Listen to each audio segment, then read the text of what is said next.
Europe 1, la France bouge.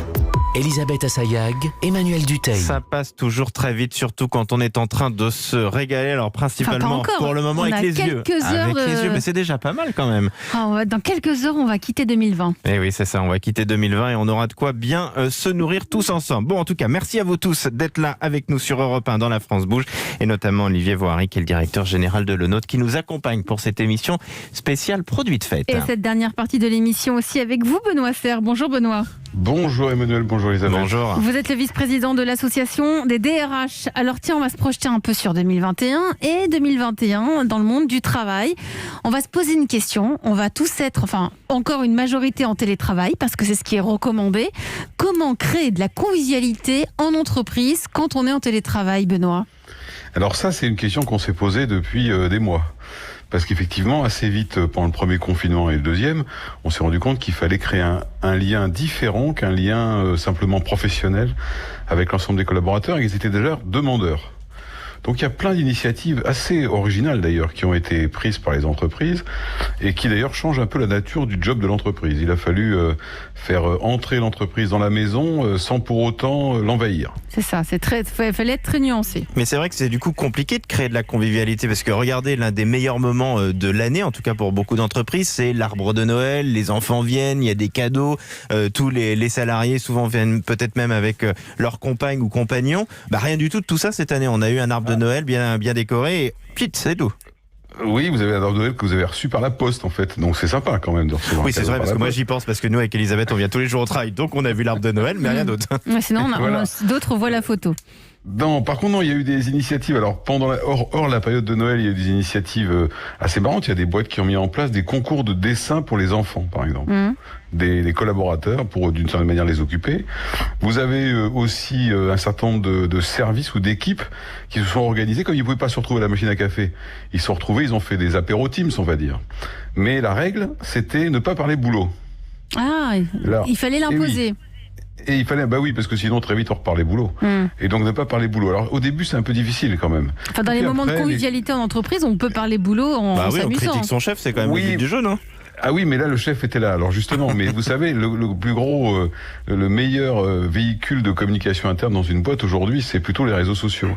Et donc c'est vrai qu'il y a eu, on a vu apparaître, et moi je trouve ça très bien honnêtement comme DRH, on a vu apparaître des espèces de sous-réseaux dans les entreprises qui existaient déjà, où là sans doute ils se parlaient entre eux pour critiquer le chef. C'est sympa ça. Alors ce qui est important, c'est le rôle du DRH. Je le dis pas parce que vous nous accompagnez quasiment chaque jour sur l'antenne d'Europe 1. Je rappelle que vous êtes le vice-président de l'association des DRH, mais c'est un point quand même capital, c'est-à-dire que les entreprises dans lesquelles ça se passe le mieux, c'est celles qui justement ont une convivialité pas subie et organisée. Oui, organisée et puis je dirais presque culturelle. Vous savez, vous avez des entreprises qui ont une culture très conviviale, en fait, où les gens se parlent facilement, où ils échangent aisément, et par conséquent, ces entreprises-là, elles ont continué à le faire.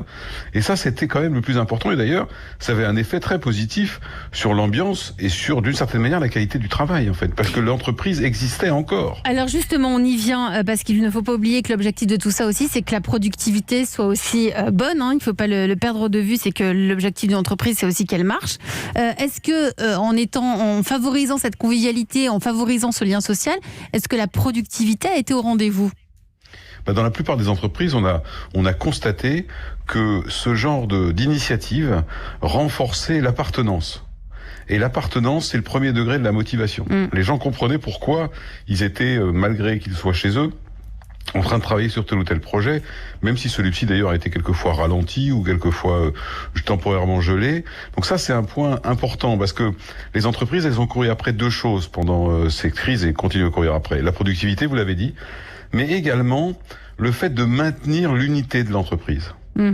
Et ça lui a donné un nouveau rôle en fait. On a attendu de l'entreprise, et les DRH s'y sont collés, des conseils de diététique par exemple.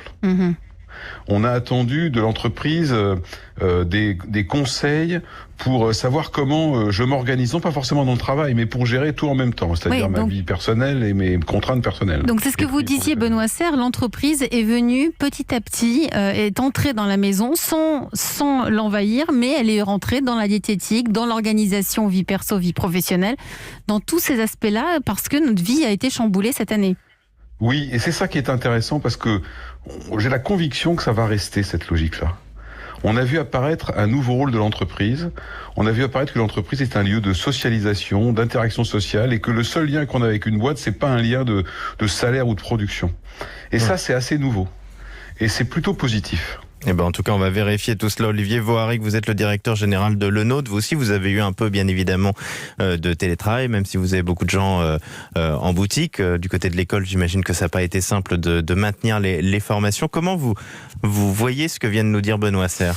Je suis totalement d'accord. C'est-à-dire que dans beaucoup de discours, on parle du rôle sociétal de l'entreprise et je pense qu'on l'a touché du doigt cette année, de tout ce qu'une société devait faire pour répondre aux besoins de nos collaborateurs et notamment... Vous l'avez cité précédemment, on est filiale d'un grand groupe Sodexo, qui est vraiment au service des entreprises. Et qui est le leader mondial de la restauration collective. On a bien vu les demandes de nos clients, puisque j'ai la chance de participer à des réunions d'échange avec Sodexo. On voit bien que les demandes ont changé des entreprises, c'est-à-dire comment on va nourrir les gens chez eux, comment on va leur apporter leurs services pour qu'ils puissent en même temps travailler et puis pallier au quotidien. Donc, il y a des changements, c'est certain. Il y a des choses que, en tant que dirigeant, on a eu la confirmation. C'est-à-dire que le lien social est clé dans une entreprise. C'est-à-dire que la productivité et tout ça, c'est important, mais sans lien social... Il n'y a pas de productivité. Et il n'y a pas de spirale vertueuse pour une société. Merci à vous, Benoît Serre. Je rappelle que vous êtes le vice-président de l'Association nationale des DRH. Je vous souhaite un bon réveillon aussi, Benoît. Merci, vous aussi. On vous retrouve bonne année dès demain matin. Ouais, bonne année à demain matin. Attention, avec en modération, parce 2021. qu'on vous retrouve demain. On va vérifier le degré d'alcoolémie demain. Attention.